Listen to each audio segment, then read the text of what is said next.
What's going on? We are back with another album review.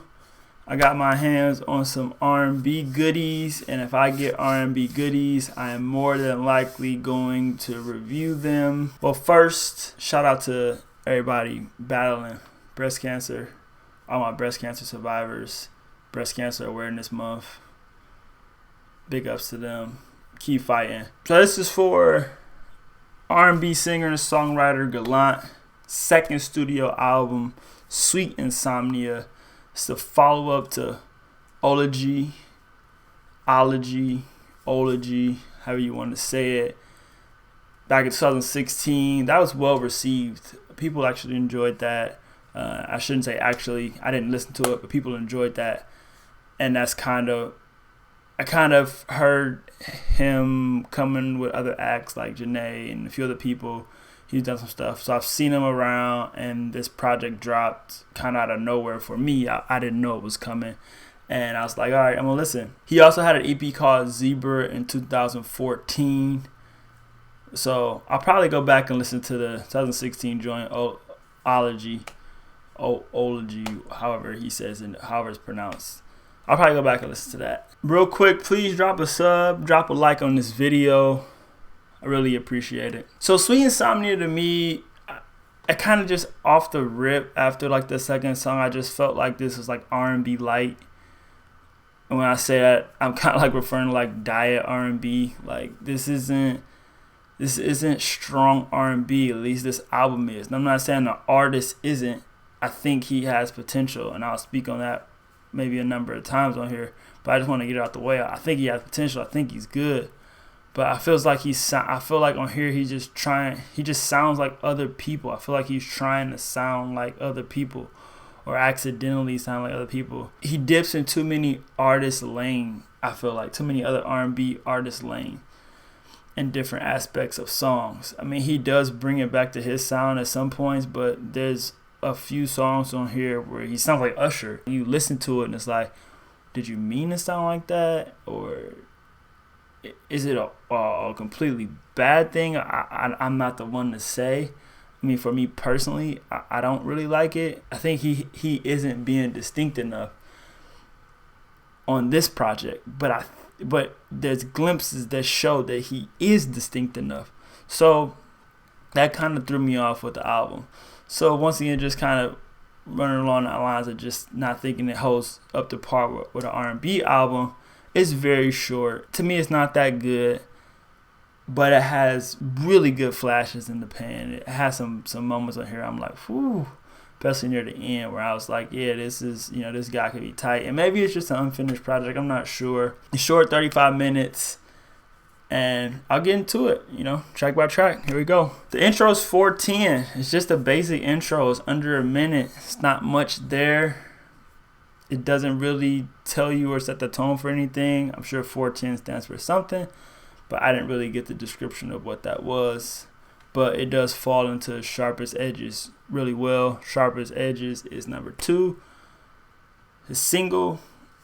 This song is alright. This song, I really like the chorus. It's a good chorus. This could be a hit. This could be a runway song. This could be a woman empowerment song, or a woman, maybe not empowerment, but like a song for the women. It has a good sound, but really that chorus, sharp edges. Some people like those sharp objects. Sharp objects are like kind of cool. You don't really mess with them, so telling the woman she hit the sharpest edges. It's a cool song. That's number 2. Number 3 is Crimes. So I do enjoy Crimes as well. It is a good concept song. It's about letting this girl get away with a lot, aka crimes. It's a good way to put it, because the saying is you get away with murder. We've all heard it before, and that's a crime. So it was cool he used the word crime. The production is also solid on here. Number 4 is Paper Tulips. This is a weak track for me. It's an average beat. The lyrics are alright, but the song just feels unfinished. It's something about it that just, it's not tuned up or engineered or something. It's like It's like something's missing on this song, and I didn't care for it. Number 5 is Forever 21. It's an interlude. Number 6 is self-titled track, Sweet Insomnia, featuring 6 Lack. 6 Lack brings some flavor to this track, but overall it's not good. I listened to it a couple times, and I just didn't feel Gallant's presence on here. I kind of just felt like I was waiting for 6 Lack's verse, and his verse was long, and it was like the whole song. So I said he brings the flavor to the song, but I don't think it's a good song. Number 7 is Hurt. Solid production, strong production, kind of go hand in hand. I feel like he was going for an Usher sound, and that Usher sound is strong. Like, it's a strong Usher sound. Like, you know Usher's like music, and we've kind of been encapsulated with his music, so maybe it just sticks out to me. And maybe he wasn't trying for it, but Usher's such a legend in this space that I could just be wrong. I do like the song once again because Usher's solid, and I think it sounds like an Usher track. And the lyrics about being hurt are on point. Like, he lines those lyrics up. They're relevant lyrics. Number 8 is Hips. Boring. And I put in my notes that it's starting to sound like other songs. I think it does, but it is its own song, because some of the other songs that it sounds like were better. I wrote this in my notes after listening to the album a few times. So, in all fairness, it doesn't sound like necessarily one of the previous songs, but it just sounds like one of the songs on the album. And I just think it's one of the more lackluster songs. Number 9 is Panasonic. This song has a dope vibe. Song has some swagger. It's like the first song that, well, Sharpest edges and crime. There's a few songs and there's moments, but this was the most distinct song where I feel like you got a glimpse of Gallant's style, especially on the chorus, where his lane is, where he could like do things. But I guess in his defense, if you're multi-talented, if you have range, which I think he has range, why not use it? There's a flip side to every coin. Number 10 is Compromise, featuring Sabrina Claudio. I like the sound change. Most of the album, to me, kind of falls under like the same sound, and this has a sound change. It's good production. Nothing spectacular, but good. And Sabrina brings presence. The female voice, good vocals, and presence on here. Number 11 is Sleep on It. Nice smooth mellow beat. Your traditional R&B love song sound and lyrics. So it's one of those songs where I just felt like it's just averaged out. It's just your regular old run-of-the-mill R&B song.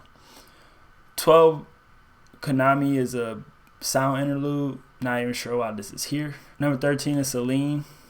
Another song that sounds like another song on this project.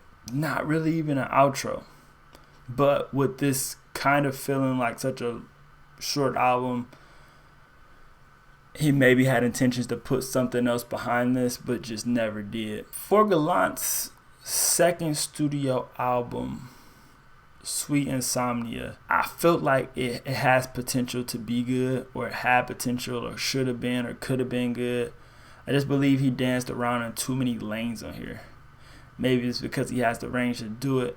Maybe, he's got the skills, so it's like, well, I'm going to sound like this on one song, sound like this on one song, but make the production, the beats kind of sound the same, kind of do the same thing. But when you hear other artists, at least with my ear, you hear other artists' cadence with similar production, it kind of unravels for me. It's like, this is kind of very average, and I think it might be because it possibly was unfinished. Maybe, it's only 35 minutes, definitely not long enough for an R&B album, my opinion. 3 of the tracks are under a minute, so you really only got 10 songs here. So I don't know. I feel like it's potential that's left untapped on this album. Overall, I think it was a letdown. Decrinian review. Thanks for watching. Please drop a sub, drop a like, holla at me on my next review. Peace.